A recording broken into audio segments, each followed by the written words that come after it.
All Hey, right. hey, hey, good afternoon, good morning, good time of day to everyone. It is Nick Paro. Fuck somewhere. It's All 5 o'clock somewhere, and it right. is Nick Paro and my good friend Shane Yirak coming to you Hello, live hello. on Palantalk on Banner and Backbone. Good morning, everybody. It's great to be here. I'm going to be pulling up Absolutely. all my stream links as we go, just to make sure I can watch everything and keep up with Yes. all the great chat and folks coming in. So, Shane, how are you doing today before we get started? I am doing pretty good. Happy to be here. Happy to be doing Palantalk, as always. So, we're here and there's a lot to talk about today. I'm looking forward to this episode in particular. Um, Yeah, this is going to be a good one. We're doing something a little different today, right, Nick? yeah, we're gonna have, well, we're improving, not different, but we're improving today on Yes. what we've been building on, and we're gonna bring in some, again, last week we linked to an article. Mhm. That we were talking about on Shane's side. This week, we're going to try and actually show an article or two. And we're going to go over somebody special. Not Yes. because they're a good special, but because they're special. Um, and that somebody is Shyam Sankar. Let me make sure I got his said his name. Correct, Yeah, while correct. you're Yep. doing Shyam that, Sankar, he is a CTO, which is a Chief Technical Officer at Palantir. And he's also been embedded into the U.S. Army Reserves, into Detachment 201, I believe, which is the Executive Innovation Initiative to innovate and further integrate tech into military tech, civilian and military tech and services together. Um, Rejoice, it's a terrible idea. And so we wanted to talk about it because we talk about Palantir. Obviously, Palantalk is kind of the name of the episode, or the show, and he's a huge threat. Um, and so we wanted to talk about him today, and Palantir and what this means, do some deep dives, and read a little bit of Shyam's um, manifesto, one might say, I would disguised as say a so. tech. It kind of seems that way Yeah, um, it's sort when of you read it. disguised as like a tech um white paper or like info paper, where you get Yeah. a whole bunch of good information and details about what a tech company is doing or things like that. It reads a lot like that, but it's really a fascist manifesto underneath. Yeah, and I think a lot of what I got out of it too is a fascist manifesto, but even so, it's like he's arguing against himself, but he has this ulterior motive. So he wants something, and he keeps it very, very, it's like if you kind of know about Palantir and you know what they do, and you're coming from the direction that me and Nick look at Palantir, there's a very particular spot in the article, which I'm sure we'll get to, where I truly believe that's his ultimate motive. And it really is one of the most hypocritical pieces of writing I think I've ever read.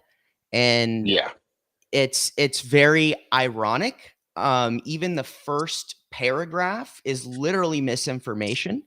It's literally false. Um, and it's like he exaggerates a number. And I read it and I was like, I need to fact check this because that's not fucking true. yeah, Um, and so like right off the bat, and he sounds very intelligent. I think that's one of the things too that you have a lot of these people, these savvy business tech bros, and they sound really smart, and they are smart, but they also have this. there's a certain degree of like, if you actually kind of know what you're looking for, they're so full of shit. Yeah. It's just crazy how like they just use big words. That's one of the things he does. That's one of his strategies is big words, words you've never heard of. Even me, and I read a lot. And some of these words he used, I was like, what the fuck? Like, did he make this up? But no, I mean, he just went through the, Webster dictionary and was like, what's the biggest, most like, confusing word I could put in here that means something very simple. But the, Yeah. Yeah. Hypocrisy would be one way to describe, or hypocritical would be one way to describe the Reformation, um, which is a lot of what these things are. But also, yeah, I like how you also spoke about the propagandized nature of it, and how it reads differently than it actually is, and the meanings are, and how that he uses words to confuse on purpose to make himself sound smart. It's very techy. Um, it's very tech culture to just find and basically use a thesaurus to describe your day, and just word vomit and say a whole bunch of nothing without saying anything at all. yeah, It's some weird shit that they do. Um, so shall we get into it a little bit? I'm gonna yeah. switch over Let's to, do it we here. have some cool stuff. We're gonna try something out here. Let's see what happens. I got two screens. Boom. There we go. We are living the big life here on Palantalk with Yeah, some cool new um discussions. And so we're going to read directly from the Defense Reformation. It is a website yep, that is available. I am not going to link it because I do not want to give this guy traffic more so than necessary, um, because that boosts him in search results, things like that. yep. The last thing we want to do is provide these people really more foot traffic and more web traffic than they deserve. So I won't share the link itself. It is called 18theses.com. If that makes you feel any better about the quality of what might be in here and that it might not be a manifesto, is just listen to the title. It's 18 Theses.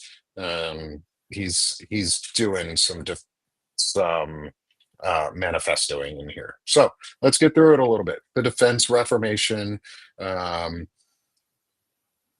and so I'm going to get it up. We're going to go through the intro, read maybe a little bit around this. I just want to read out loud some of the pieces of some of it, like the intro itself, because that way it's easy for everybody to hear and understand. And we hear the words out loud, because sometimes reading them doesn't internalize them until you hear them. So around 2014, Russia annexed Crimea. China militarized the Spratly Islands in the South China Sea, and Iran was allowed to pursue the bomb.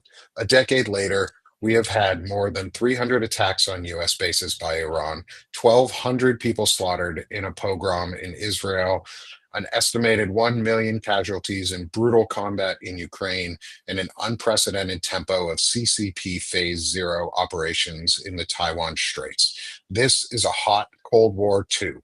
The West has empirically lost deterrence. We must respond to this emergency to regain it. We have a peer advisory. China. Near peer is a shibboleth, a euphemism to avoid the embarrassment of acknowledging we have peers when we were once peerless. In World War II, America was the best at mass production. Today, that distinction belongs to our adversary. America's national security requires a robust industrial base, or it will lose the next war and plunge the world into darkness under authoritarian regimes. In the current environment, American industries can't produce a minimum line of ships, subs, munitions, aircraft, and more. It takes a decade or two to deliver new major weapon systems at scale. If we're in a hot war, we would only have days worth of ammunition and weapons on hand. Even more alarming is our lack of capacity and capability to rapidly repair and regenerate our weapons systems.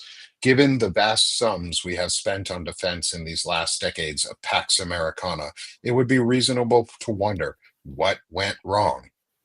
It's so interesting. I think that whole piece, that right there, right off the bat, there's a couple things. One, there's a Let's couple stay claims with in it there in invisible. that are just there's what he does is very smart in the sense there's a lot of truth in this. Yeah. In this particular part, I actually agree with 90% of what he says. Um, I will immediately dispute the Iran claim because Iran did not launch 300 attacks.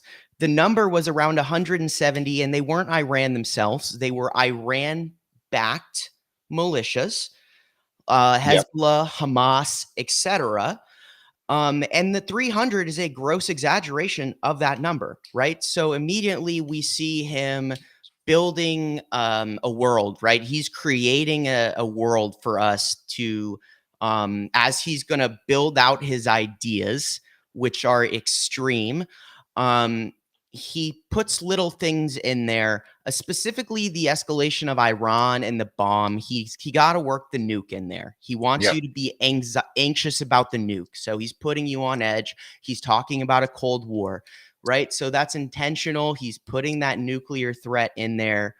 But in regards to America in general, in a hot war, we would be in hot shit because we have and do have a situation where our manufacturing base is non-existent, right? It does take a tremendous amount of time to do these things, which is why in Ukraine you're looking at these Patriot batteries. They're such a commodity because it takes so much time to put Mhm. together a Patriot battery, right? Things like that. And I think that generally what he's doing here is he's building a sense of anxiety right off the bat. He wants you to be Yes. nervous and scared. Yeah, yeah. And that's something you often see in papers like this is one, this is the executive summary, the introduction. And if we look at it from a tech side and how he would approach this and what a tech CTO, because Shyam Sankar is the Palantir CTO, who is now part of a um, executive innovation initiative to further integrate technology into the military. So his views hold power now and hold command because of his rank that he was gifted in the military, which that's a practice that we've done for a long time. So I'm not going to complain about the practice of actually like commissioning folks who are subject matter experts in their fields. Like that's something that people do all the like the military has done forever. So not gonna knock on what happened in terms of that. However, it was an initiative that was spearheaded by the Biden team, and it could have been shuttered before it happened. Like they could have shuttered it and then forced Trump to redo it himself, but they didn't, and they kept it going. So there's some stuff there, but yeah, I totally agree also about the overplay of building building the message, and he has to use a narrative to catch you. It's his hook, it's his summary saying these are the biggest things that I want to talk about. But one, you can't have a hot Cold War. That's not actually how Cold Wars truly work. Um, Oxymoron. Two, yeah, it's an oxymoron just in the name. Um, Two, the West losing empirically losing deterrence, I do agree with. We have lost a deterrence, but however, I don't think it is because we have solely lessened our production means or industrialization means. I think it was a strategic choice to de-escalate and demilitarize because that's where we were trying to go was a world of peace, not a world threatened by war. That's authoritarianism, still guised as peace. Like us with pointing the nukes at everyone and going, you touch us, we're going to shoot you, is still threat of violence. Like we have to accept that part too. Um, but to me, it's we we lost deterrence when we gave up on all of our soft power around the world. when we gave up on USAID, when we destroyed all those contraceptives and the food just the other week or last week. Um, especially after groups were willing to buy them back, like the Bill and Melinda Gates Foundation was willing to buy them from our government, and instead of getting money back, the government was like, "Nah, we'll just burn this shit." Um, You know what's we crazy lost is you deterrence because we mentioned shut down our soft power. We haven't lost deterrence because we lack military power. We have still the most advanced and the most lethal military force in the world. We just we we don't need the manufacturing power in the US because we had created a power structure where it wasn't necessary. Yeah, if we go back to war, do I think we could quickly industrialize a nation to do it? Of course, we've done it before. The US is nothing except not willing to go to war. Like most of our history is war. Um, but he overplays a lot of stuff in that, in especially in we're going to plunge into darkness under authoritarian regimes. We are an authoritarian regime, so dude, I laughed. we're I literally we ain't going to be audibly plunging. laughed. Yeah, like the first time I read that, I was like, so he's talking about us now, and Uh, Israel and all of the dude, regimes that he and Palantir have created authoritarian or helped authoritarianize around the world. yeah. Um, Also, I think China's been our peer for a long time. I do agree with that assessment. I think they've been a peer of ours, and we were starting to get to a point where they could have been a possible ally of ours. However, Donald Trump fucks everything up, and anything he touches dies. So um, it's only Yeah. fitting that we're no Including longer Jeffrey peers with, Epstein. yeah, yeah, including Jeffrey Epstein. I'm surprised Delane is still around. But You said something earlier I just wanted to address because I think it just goes into saying like how much they lie. Is those contraceptives are actually still in, I believe it's Belgium, and they haven't been destroyed. So it's shit like that too. Like they'll literally say they're doing something and not do it. So they still like they're literally still there. So just like I don't want to go too far on that, but just as an example, right? Like they say X happens, but it's not happening. So we've gotten to the point yeah, where we're literally so autocratic that the government just lies. Like they just just make shit straight up. up lie. It's we're there. There is no accountability and no fact checking whatsoever. That is an important point you just make too, about they lie about everything.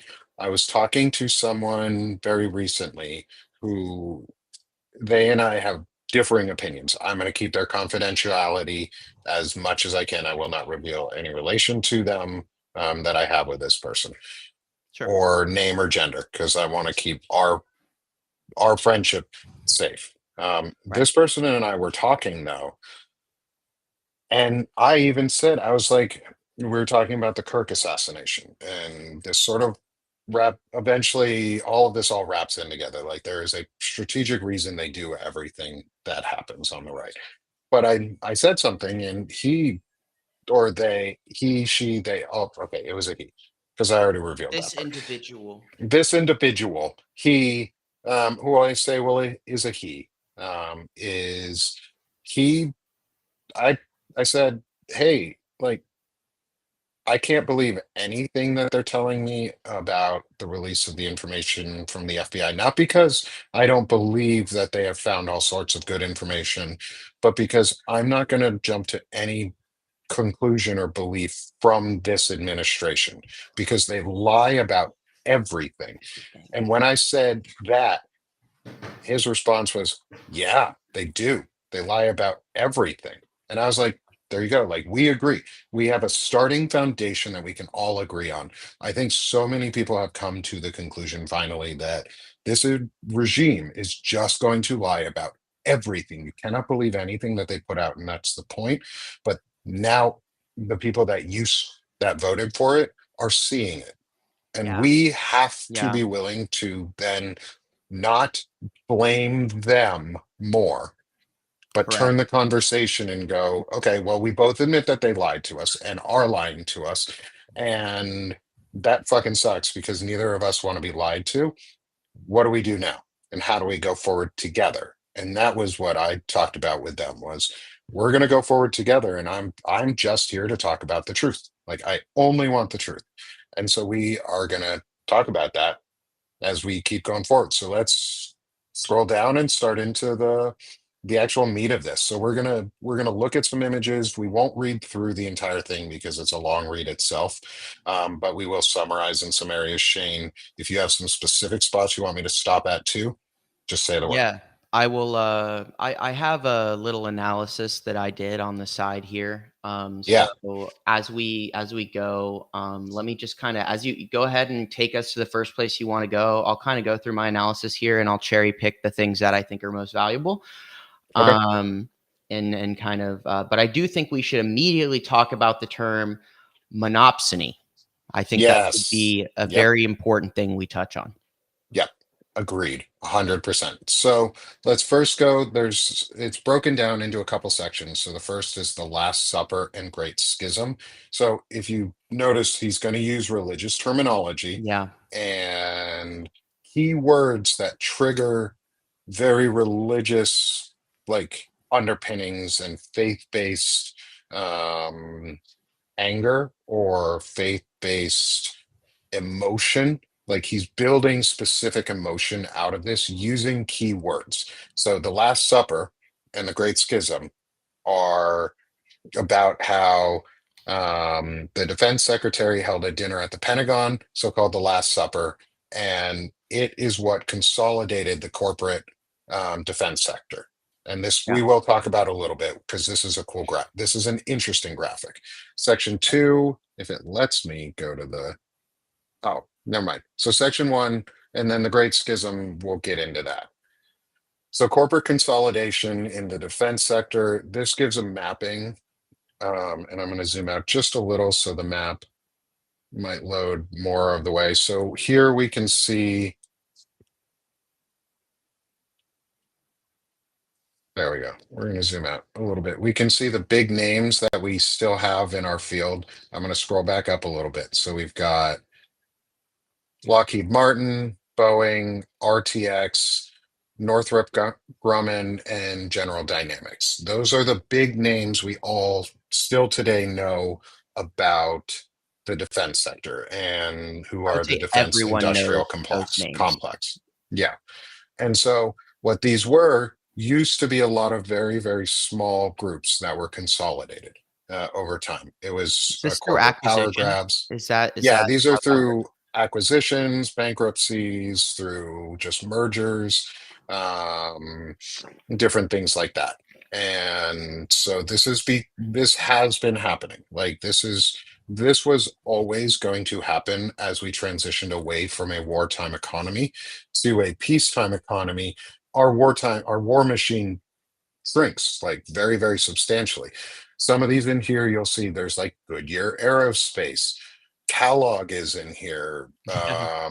Ford was in Uh, there. I think Johnson and Johnson is in here, or some of the other big name, like most companies were in here at one point. These all consolidated out and stopped producing and have really shrunk down to about in the 2000s into the main grouping that are left. So we're going to keep moving forward from here. This just shows a little bit about how the acquisition and the breakdown looks Yeah, based on I have time. something to touch on this as well when Yeah, you're done. So the thing I wanna point out here is that he picks things that are historically important that have 0 really not a whole lot of, affiliation with what he's gonna actually talk about later. yeah, So he starts and his framing here, and it's important we address that his frame is he wants you to be afraid of some sort of massive global conflict. And he's arguing that what he is going to say should be done about this monopsony has to be done because we're on the verge of some sort of massive conflict. So the choosing of the fall of the Berlin Wall and the collapse of the USSR are like they're the only 2 points on that map, right? Like he wants yes, to be like, "Oh shit." Again, he does this. It's all very nuclear. Like he does. He Yes. wants you to be one step from a nuclear threat every time. And this is something I noticed as I was going down the article. I just wanted to point that out. Yeah, no, that's a great piece to point out too. And frame of reference is like key events are used to, yeah, create a vibe. Is Sunny put into one of the chats. So we've got three chat streams going. So I'm monitoring all three. So please ask questions and stuff. I If pulled you've both. got any. And the you'll notice the big ones are the fall of the Berlin Wall and the collapse of the USSR.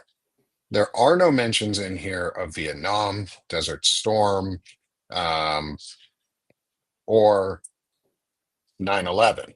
Those are not key events that are on listed on this mapping.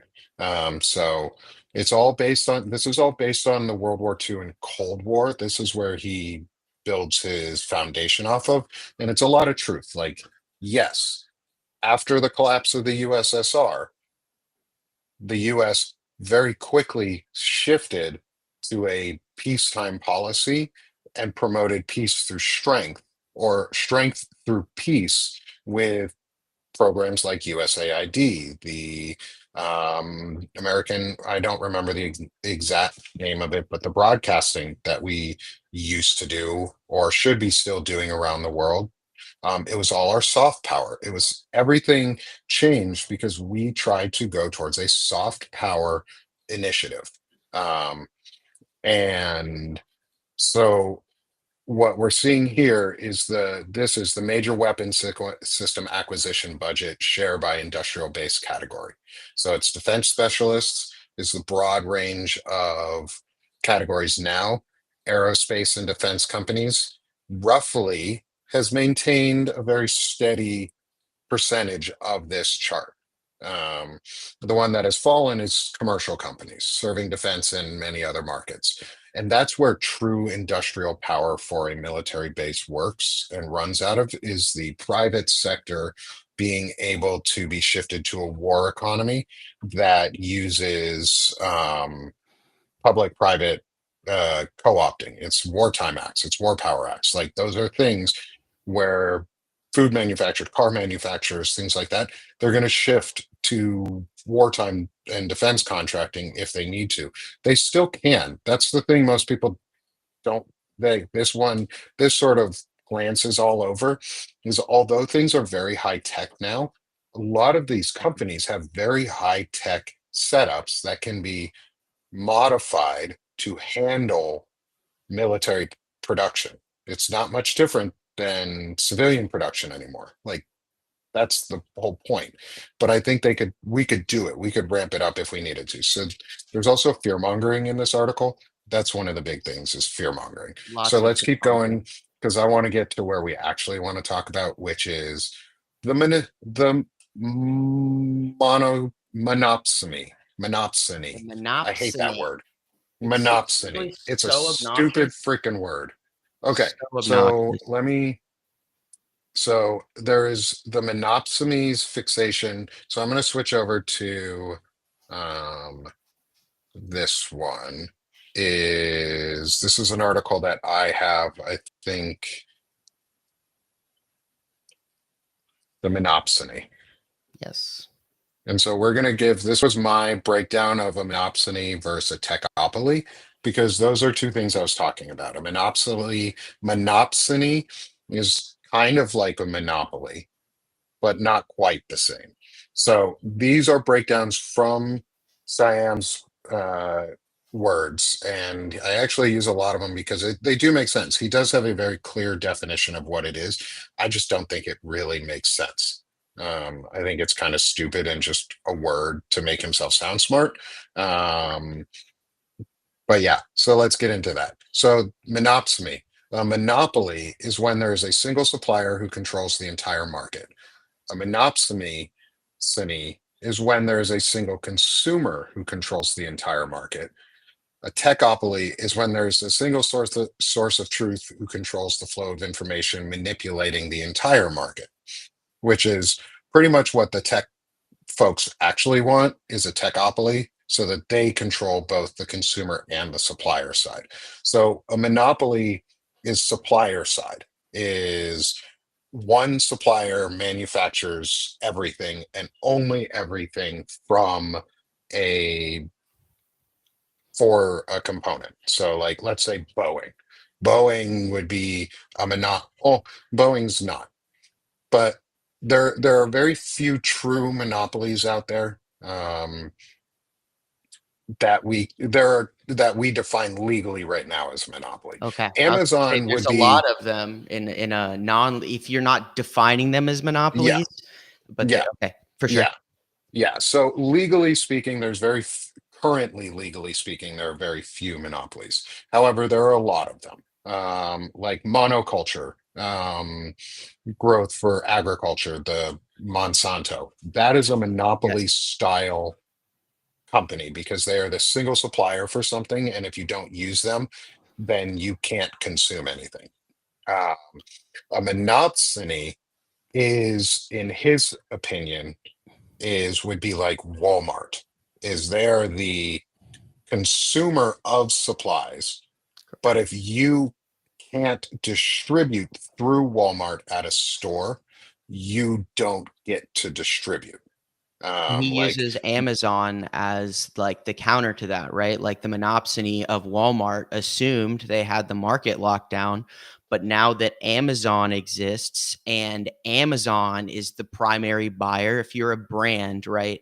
If you sell something right now in this market and you are not selling on Amazon, you are missing such a massive market share that you are going to lose to competitors. And that's basically and that's really honestly like Walmart and Amazon, right? Those are the easiest ways I think to understand a monopsony and what he's claiming. And yeah, the idea is basically saying that the DOD is, oh sorry, DOW.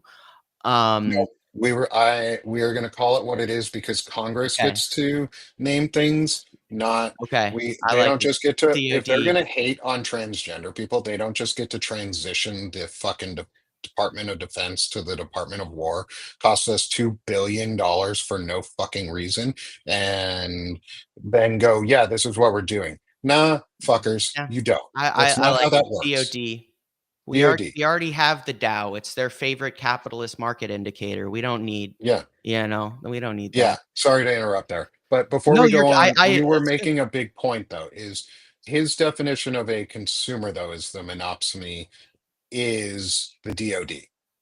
Yeah, Um, and so we're going to go back to the Defense Reformation side. We'll leave mine for now, and we'll just go back to the Defense Reformation and continue our analysis there. Because here's where we're at. Really, is like the meat of this discussion is the monopsony.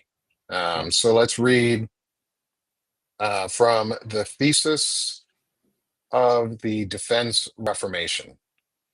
One, monopsony is the root of what ails us. The root of our pathology is a lack of competition inside of defense. Avoid a mono monopsonistic monopsonistic buyer at all costs by approximating market mechanisms and dynamics as a key principle of the design of the DoD. I'm going to read this as like shittily as possible for a second because this is how it reads to me. It's just like, oh, yeah, I'm no, going to I use agree. big, stupid words. Example, the newly created Space Force is a worthy uh, competitor to the NRO competition. I think maybe a worthy competitor to the NRO might be better, but whatever. That looks like duplication is insurance against complacency and unpredictability. There's nothing more costly than losing. When only monopsony persists, things will not work. They will be expensive and they will make us weaker. The last great monopsony was Walmart. In the 90s, their TV advertisements promoted everyday low prices. The strategy was to squeeze suppliers on prices rather than encourage innovation. They never saw Amazon coming, and are now a third of the size. Will we let that happen in America? So, what it really is, his breakdown is all about cost plus contracting. Yeah, It's cost plus something to it's usually make time. something. And yeah, cost plus time and effort. Um, what it is it's called basic research or long-term financing for a service system, because the government is a service and provides services for its people, such as the Department of Defense, which one of its services is to create military technology. Well, military technology creates takes a lot of money, historically speaking, takes a lot of energy, a lot of time, a lot of effort, and it doesn't always produce results, and that's okay. Um, but he The sees it as a bad railgun thing. is a great example Yeah. of Nadi, I'm not even going to go super far off here, but the railgun we invested like I want to say it was like $500 million in trying to develop a railgun, and we failed. And you know, in short, the reason was we couldn't develop a barrel that could last long enough. When you fired it, like it would just run out. The Hmm. irony is that the Chinese have perfected a railgun that can fire like a shitload. So you could argue that maybe our system of R&D through privatization of these companies resulted in maybe our failure to develop a successful railgun, because the Chinese didn't have that problem and everything happens through the government in China. Yeah. I'm not going to go too far into that, but interesting Yep. example. Yeah. And the big example that he uses for cost plus contracting is the example of NASA versus SpaceX, Yeah. basically. And he talks about how SpaceX was able to reduce launch costs by 85%, which, yes, it did, because SpaceX is a profit first business, not a service first enterprise. A service first institution, such as NASA, is our tax dollars being spent on long-term projects such as 40-year investments to send people to Mars, or 100-year investments, or to building DARPANET and the modern day internet based off of that. These are projects that cost billions or trillions of dollars that companies, because they are not cost effective, would not pursue. They would not pursue these types of projects if they already hadn't been completed in some manner by the government, by this service industry that creates the basic research necessary for SpaceX to then reduce costs by 85%. Guess what? Maybe if SpaceX can do it, then the government just learns from them and does some cost cutting in the future on new production, but not on enterprise and research development.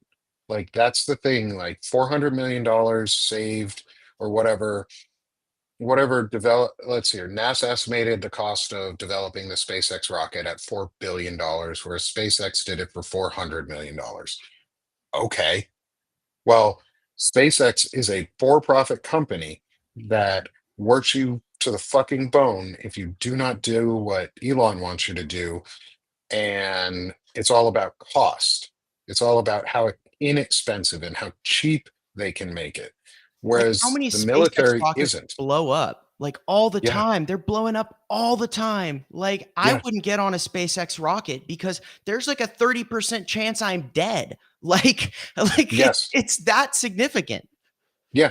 Whereas Boeing starships don't explode randomly. And I'm not going to praise Boeing, but Boeing is a defense contracting company that is a private company that is in public partnership with the Defense Service, has been for a very, very, very, very long time, does things on cost plus basis because it does a lot of basic research in the background to create and improve systems that take years of development and R&D to do and cost millions and billions to trillions of dollars that private companies would normally not invest. No, SpaceX would never build a rocket for $4 billion. NASA might, because they can test a whole bunch of it in the Jet Propulsion Laboratory for years on end to perfect it so that when they launch it the first time, it doesn't explode and kill uh, astronauts. Like, the purpose for NASA isn't to get into space as fast as possible anymore. It's to get into space safely. Yeah, But private companies don't always do that. there's a term that they use in NASA a lot. It's called single point failure, right? So in the process of doing a launch or a satellite, because the idea is once a satellite gets off of Earth, you can't fix that. You can't address that. There's nothing. So if one thing goes wrong, and for the JWST, there was like I want to say there was like 300 single point failures. So it took them over a decade to make sure because it had to unfold so many times. The James Webb Space Telescope, coolest thing we've done, like Yeah, hands down, in so long. by Um, far. and so, but it had so many single point failures. It took them like 12 years to make this thing because they tested every single part of that solar panel that unfolded. And Yeah, if one had failed, they would have been screwed. SpaceX isn't worried about that. They don't care how many no, rockets explode. That's why they cost $400 million, because and this whole R&D thing, right? One of his big arguments here is that we should privatize all of our R&D, not just a little bit of it, but all of it, because there's more incentive. And that's really not true at all, because basic research is only good, proven by NASA's repeated success of these long-term missions. It should take a decade.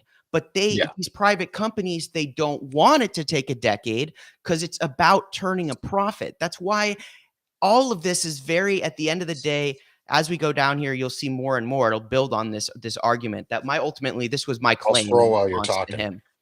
Um, but my whole claim, if I was sitting here talking to him, I would say, you're full of shit, because what you really want is to pump more money into these private companies.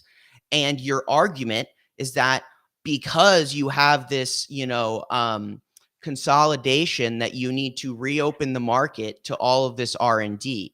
But the irony here is he's coming from Palantir, which is part of the monopsony.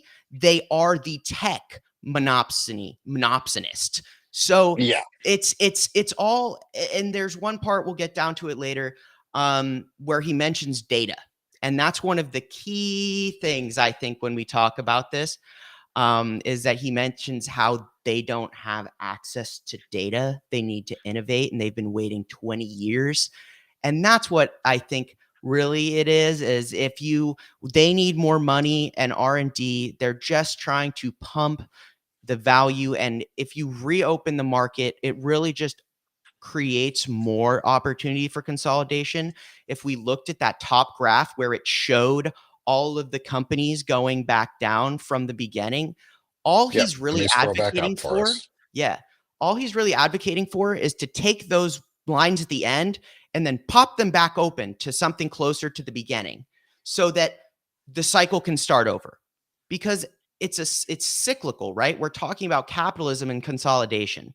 So they just want a clean slate so they can be more monopsonistic than they were before. That's Yeah, my because claim. That's if you notice also, Palantir is not listed no. on any of these defense contractor Yes. lists, and they are a huge defense contractor. Like, there is no lying on what type of contracting and work they do, and they're very defense heavy. So they should be on this list.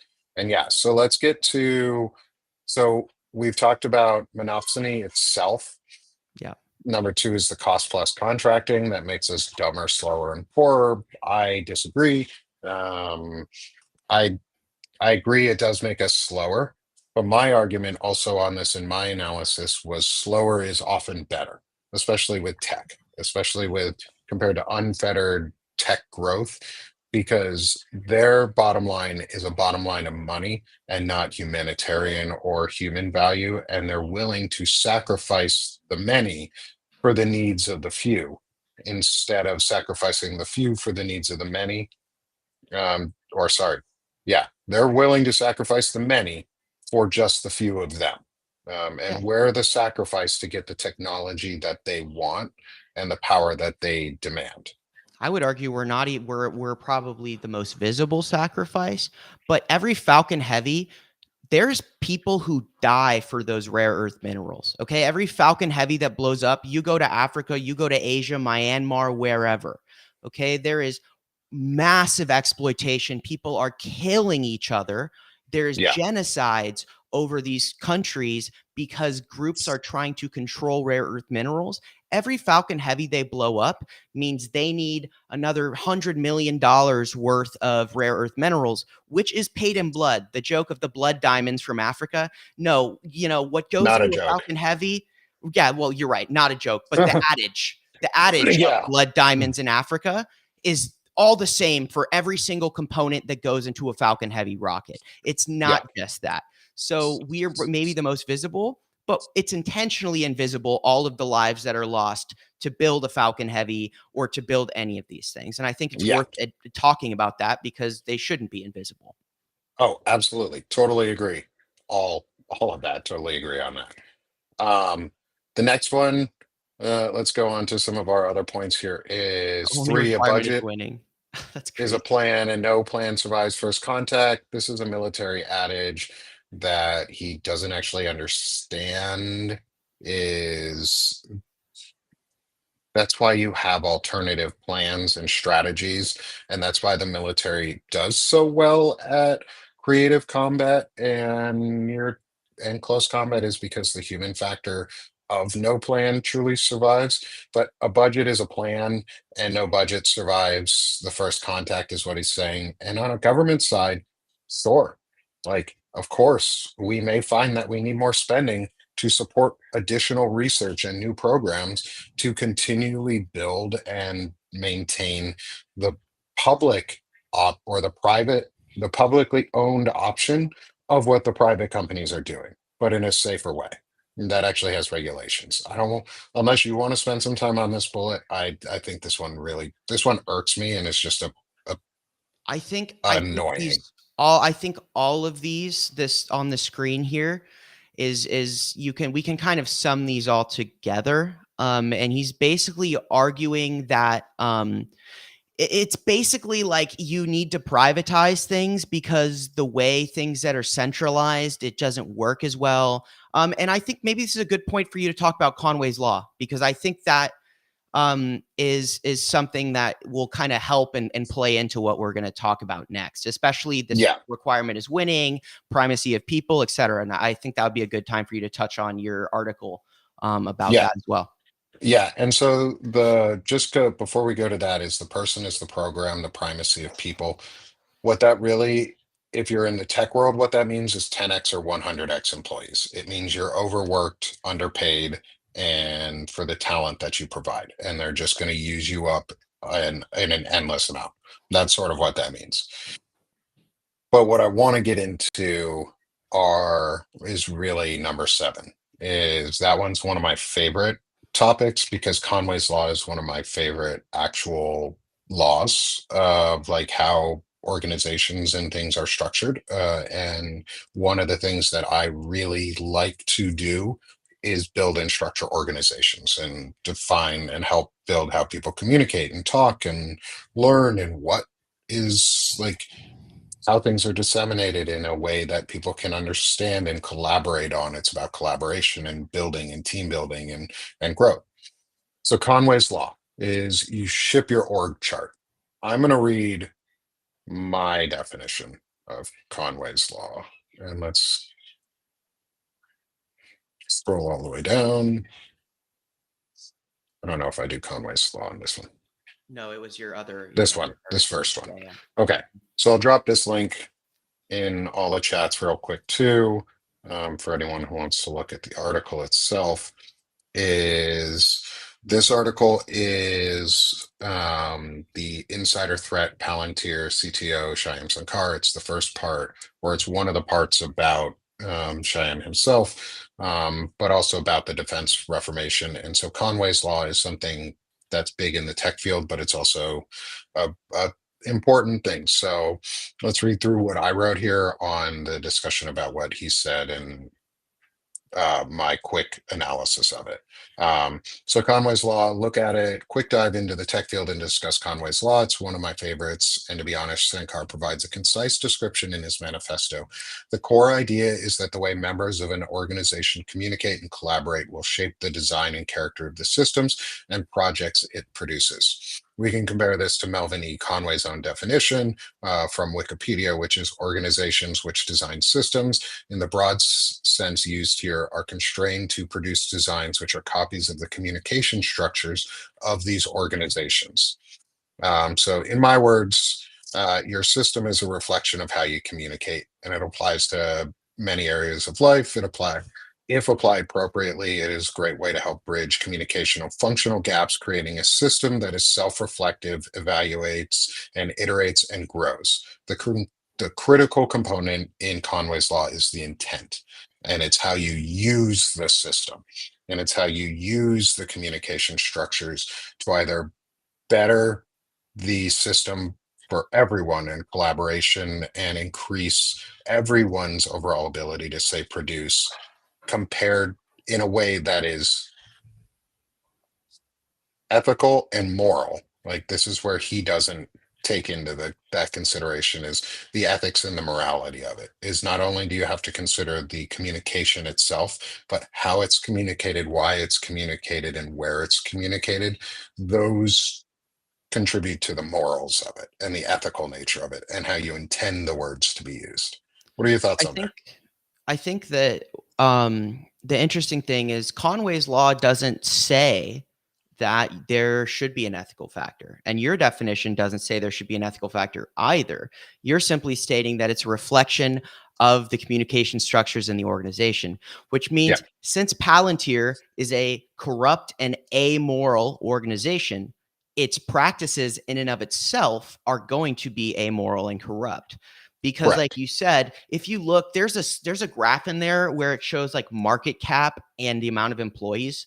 And if you go down, is it down or up in the article? I don't remember. But if you go, I think it's down. Which one were you? The graph where it has the market cap and then the number of employees in the company. No, I think it's towards the bottom. Keeps going. No, Oh, it must no, be up we're towards at the the middle. bottom. Must be up Is towards this the one? middle. No.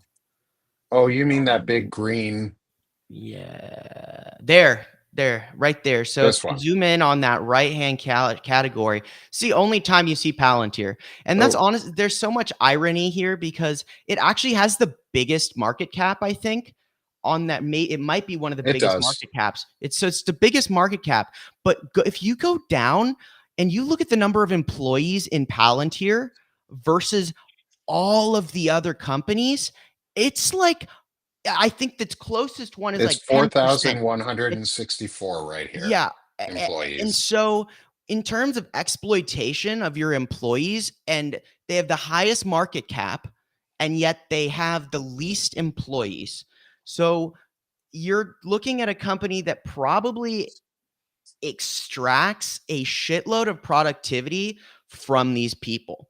Now, I just think that also as he's talking about monopsony, and he gives you a straight up graphic that shows that Palantir is capturing so much of our defense budget right Hmm. there.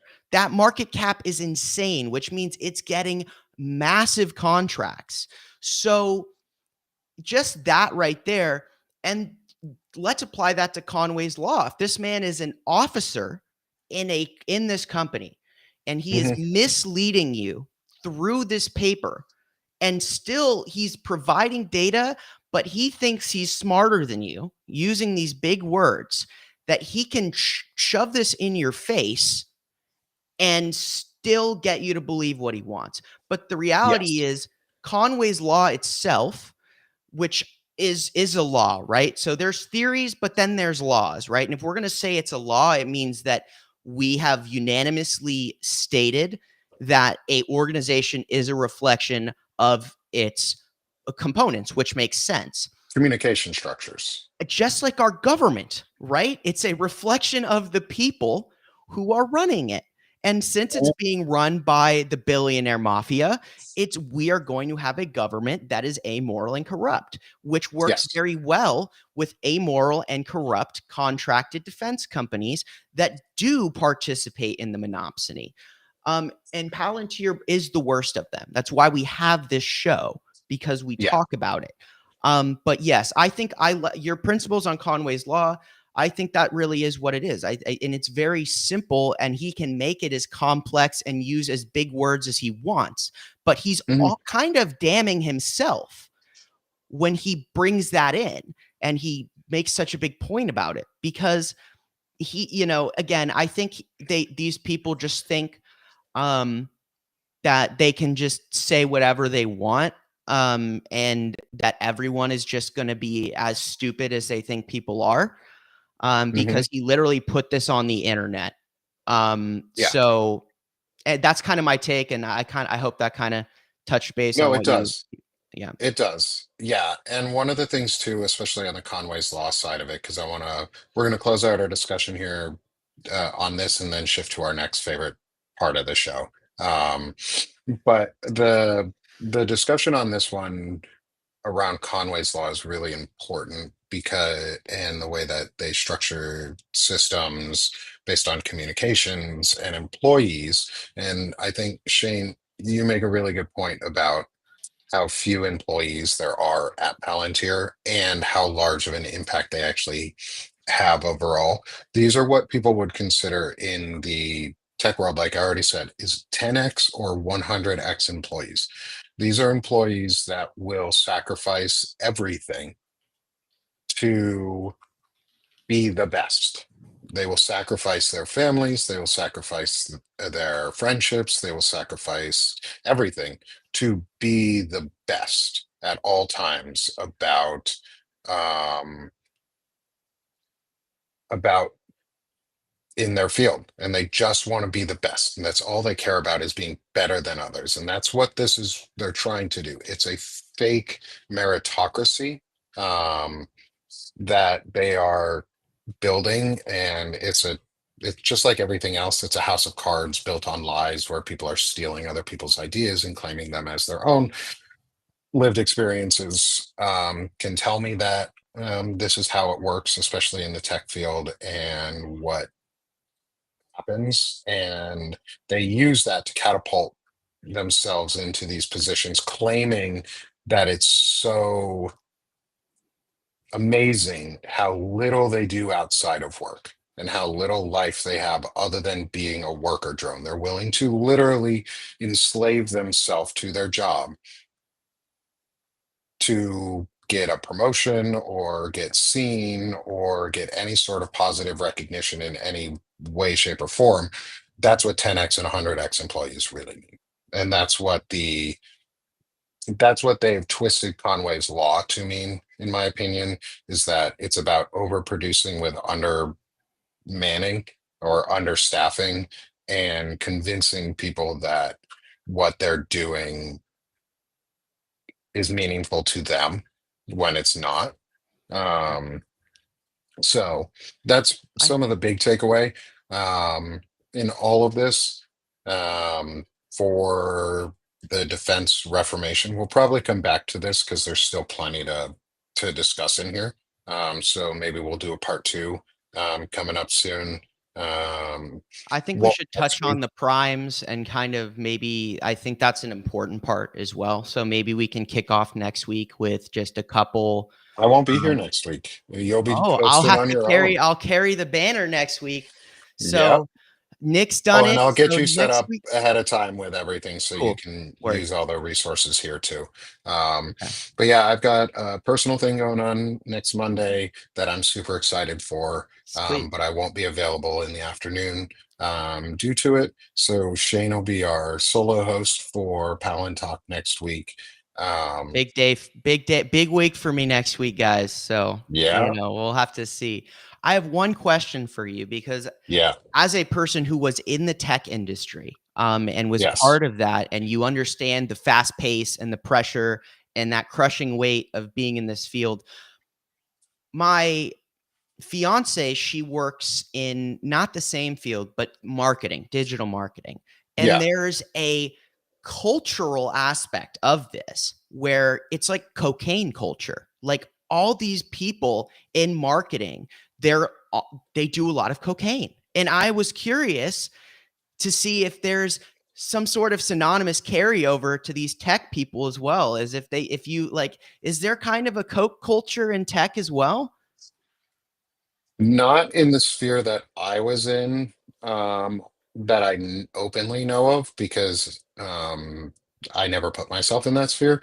But yes, there are people who do tons of illicit drugs and things to keep themselves going, speed, cocaine, other drugs that just help stimulate. Like there's a lot of overabuse of drugs in the field, because how else are you going to manage to do it? Like, how are you going Yeah, to put in 18 to 20 hours a day, no. every day, all the time without Mm, an assistance? And um, for a lot of people, it becomes addicted just to it's almost um, it's almost masochism at times. Like you hurt yourself to do it, and you're yeah, excited to hurt yourself to do it, and it's really sad. I know from it is. experience on how destructive it can be, um, which is really unfortunate. I'm lucky, is it wasn't the most destructive for me that it could have been, but I mean, I lost my job a couple months ago now, and getting out of it, like I've lost 15 pounds in weight. I've lost, and all of that is due to no longer being stressed out of my mind.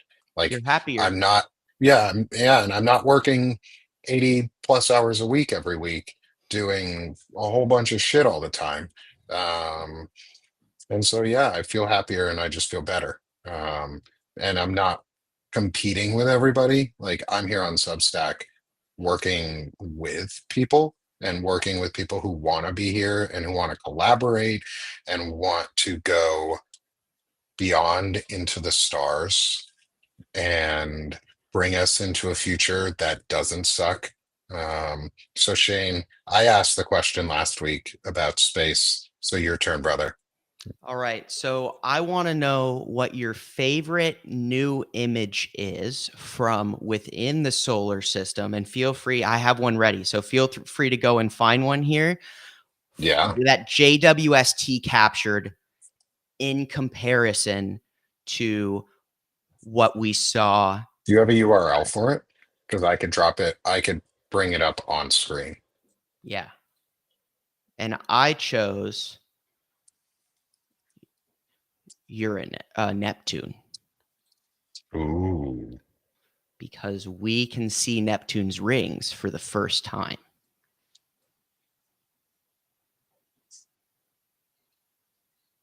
Okay. Let's get this up on live. This is going to be cool. This is going to be cool, y'all. Boom.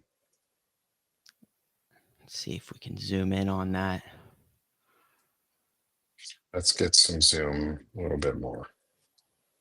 So There check we go. that out. Check that out. So Voyager goes back to 1989, and it's like that deep blue, right? So, and you have Hubble, but what James Webb does is on an entirely different spectrum.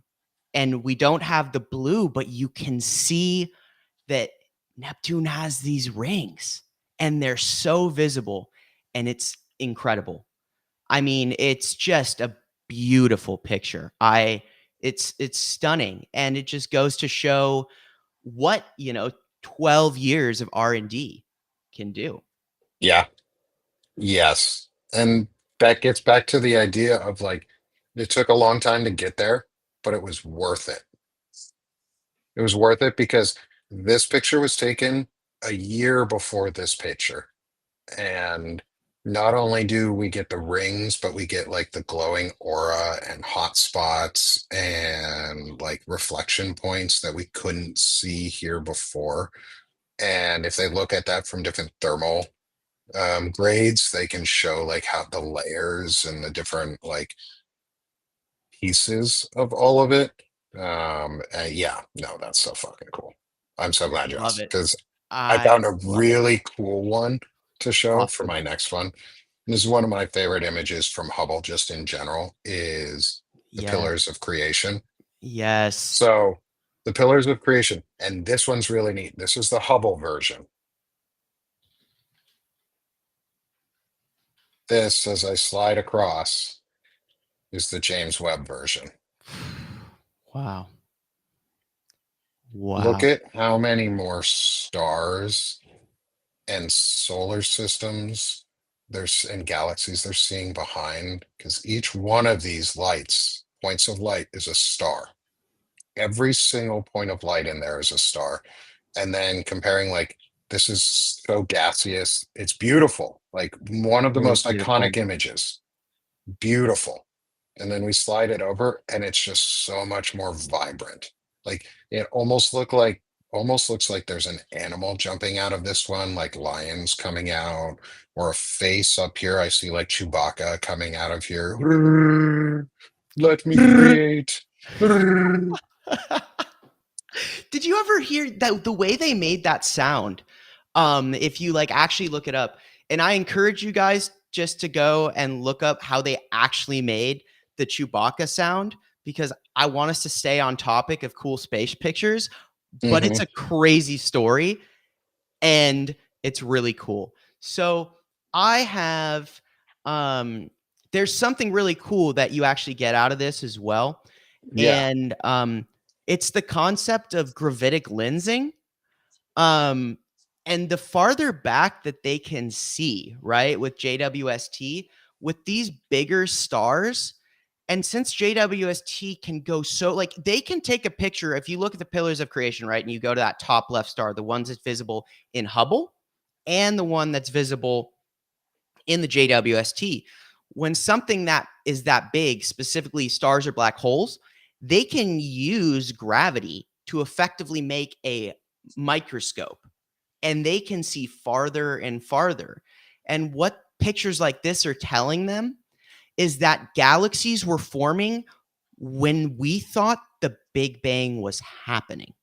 Yeah. So, what JWST has done, not only has it provided, um, you should find some more really cool JWST images. Let me Yeah. And post. this one's really cool too. I love the slider on this because I've stopped it right That's on so that cool. star you were talking about. Yeah. Look at the light shade difference. Like this Mhm. picture, like light, blue light versus red light is very like specific. I don't know the exact reason for it, but like this is also showing too, like the different color stars that are out there.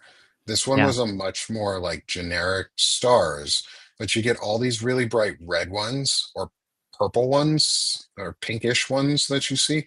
They're all actually blue, Yeah. Yeah. And we're which means able they're to see. huge, which means they're huge Yeah. stars. And something like this too, like this is the past. This is billions of years ago, right? So this Yeah. is already these stars are gone.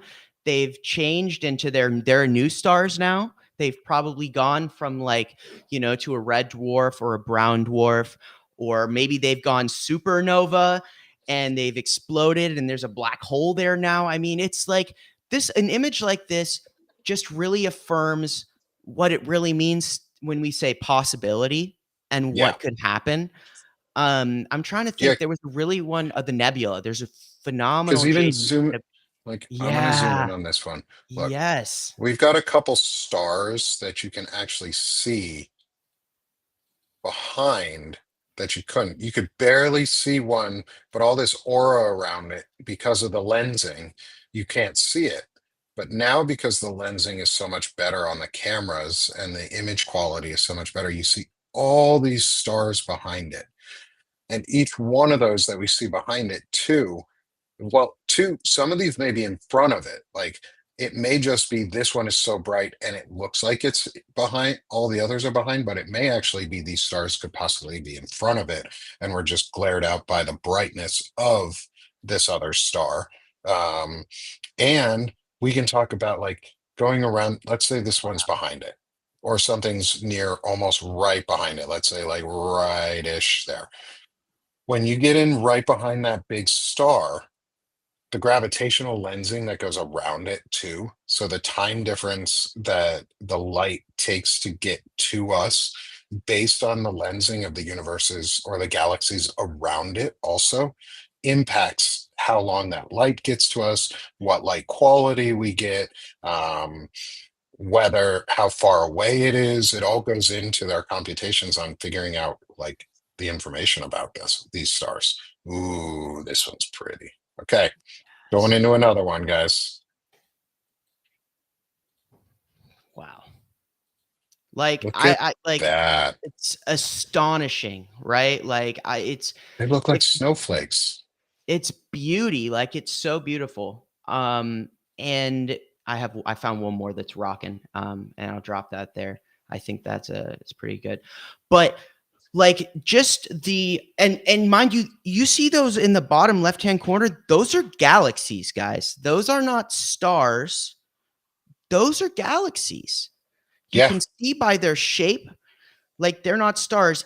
It might be a And can look we at their find them? angles too, how different they are. They're all Yes. planar. They're all sort of flat. Every single one of them is fairly flat. Not like flat, flat. I mean, it's billions of miles north and south. Um, but they all have different shifts and angles depending on where in the universe they are, where within our general relation to us they are. And we get all these cool views too, because we're in such a unique part of the Milky Way that we're on the Yeah. outskirts and we get to see Yeah. into the Milky Way Yes. or away from it. Correct. Okay, We're let in me like an pull up the arm. next one. This is Yeah, because we're talking about galaxies, right? So we were looking at them from far away. Now we're looking at a local galaxy, a galaxy close to us. And wow, yeah. wow. Look at all the stars. You can see individual sets of stars within it, the gas clusters, and probably And a it's a lot of spiral these. galaxy like ours, which I Yeah, think is cool. It gives you insight. Ours is a lot more clustered in the middle, though. This one, it seems, is kind of very but mind you, if you look in there, all those little speckles going around hmm that big central, which is probably a black hole. that's a It's supermassive black hole of some yeah. sort. Um, it looks bright, but black holes always look bright because they trap all of the light around it. hmm Which is ironic because it's a black hole. But it's not actually Well, black. no, no, it's not. But like it looks like almost like there's a spider web, Yeah. between all of these, areas, and you have these all And these. then even too behind it, look at all these galaxies that you see I know. behind it too. Like you were able to see through, like this is to us, this would be empty space, this big open section where this yellow one is right here. That would be empty space to us, but it's not empty. Like this is so cluttered and clustered, but we can see well enough through it now to see galaxies behind it. Like Right. that's super neat. Ooh, This is why fun. someone This is commented so about cool. a black hole collision. I'm gonna see if I can find this because I haven't heard of this. Um, wow, wow, wow. I mean, I wonder what took this picture though. That's wild. If this is an actual picture, I'm sure it is, but this is a CNN link, so I don't trust CNN. But um, I don't know if they'd be lying about space. Uh, wow, some of these are freaking crazy. There's a black hole collision here. Um, there's that. Let's see your black hole. I think that's a rendering. Yeah, that's an artist impression of GW250114. Okay, hold on. Let's see if this is But a we real. can give the artist rendering of what it might look like because the They're other all things aren't as simulations. impressive looking. Oh, This is there is a pretty cool. simulation in there. Let me Okay. play the simulation because that's pretty neat. Ooh, that's super neat. Okay, we're gonna do some fun stuff here at the end, yo. Pardon This the. is the best part of Palantalk. This Okay, is we got to go to space a little bit. All Yeah. right, so I'm going to zoom in on this. This is the simulation of the gravitational waves growing in magnitude, peaking as the black holes merge, and then decreasing Yeah. rapidly as the newly formed remnant black hole settles. Look at that. Look at the Boom. freaking it just drops, right? You have and it's and the amount of energy in this like is unquantifiable. Like when we are actually like considering like what the effect of this would be, I mean, it's just like we're talking about things that are, incomprehensible. I Yeah, mean, it's just like yeah. what we're seeing And here is so simplified, but it's so cool. yeah, and the Um, the even cooler thing about all of this, most people think space is quiet. But all of this is being brought to us through frequencies, waveform frequencies that can be translated into acoustic sound and yeah, translated into music. They've actually started translating the waveforms into like audible frequencies for humans, and it's creepy as shit what space sounds like. Like apparently space is like scary as hell when you actually hear it's the acoustics come terrifying. together.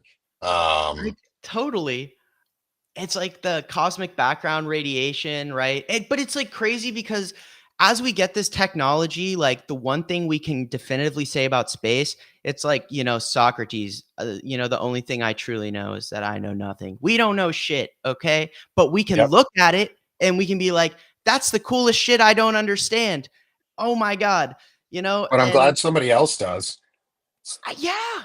And there's so many other cool things going on. On Mars, they just found what appears to be life. Like of Oh, course we're neat. not talking about that. Why would we No, of talk course about not. that? That's not important at all. It only shatters our fucking understanding of, contemporary life and the The galaxy as a whole. But universe. Yeah. yeah, it's only existentially like crazy, which means okay, well, if there was residual water on Mars, what the hell are we going to find when we get to Europa? So cool. Yeah. And we're going to go to Titan, right? The Titan quadcopter. So many cool things going on. And on the Only if we NASA continue slate, funding it, though. right? Which is, guys, when you're calling your Congress people, you let them know on your long list of things. If you want more cool pictures like this, if you want me and Nick to be able to find stuff like this for you that's new, remind your Congress people that they need to keep funding NASA because their new proposed budget gets rid of that. Yep. It pretty much kills the research side of NASA and makes it Yep. they're more focused on moving things up into space, like cargo and bulk and whatever, so they can, capitalize our orbit, and potentially the moon or whatever. So keep in your list of things as you yell at the Congress people and tell them to do their job. Remind them that NASA is one of the best services they provide the American people, and they need Yep. to keep their grimy, wasteful, fraudulent, and abusing hands the fuck off of our space exploration. Shane, appreciate it as always, brother. It's been a Thanks pleasure, Nick. everyone for joining us today. This has been an incredibly fun conversation as usual. And I'm really glad we dug into the Defense Reformation for part one. Stick around in 2 weeks. We'll do part two. We do this every Monday at 1 p.m. Eastern time. Um, I will be out next week, so it'll be Shane solo casting through Banner and Backbone and the channels. So please keep a lookout for Shane on Monday next week. Um, I cannot wait to see what you make, brother. Yeah. And I'd like to say, like, I know that we are, Palantalk. I think what you got 130 people in there, Nick. I think I have 29. I think Banner and Backbone was like what, like maybe 37 right now. 37. So we have over 200 people today that joined us for Palantalk. So the show is growing.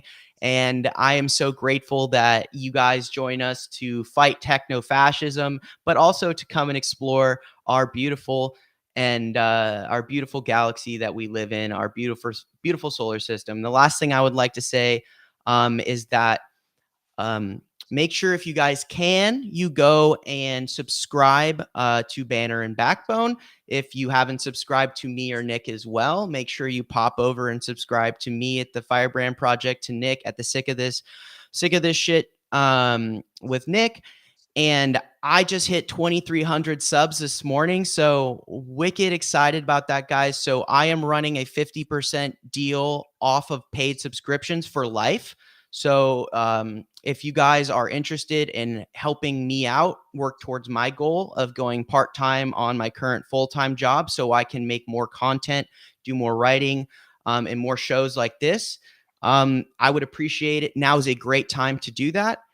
And I love doing this. And we've got a lot more coming down the pipeline. Banner and Backbone is growing. The Firebrand Project's growing. Nick is on fire. And thank you guys so much for being here. And, I look forward to seeing Nick here in 2 weeks. And I look forward to seeing all of you next week on Monday. Thanks, Shane. Look forward to seeing Thank you, y'all. sir. Subscribe to both our networks. Subscribe to Banner and Backbone. And let's keep fighting this techno fascism because we're not going to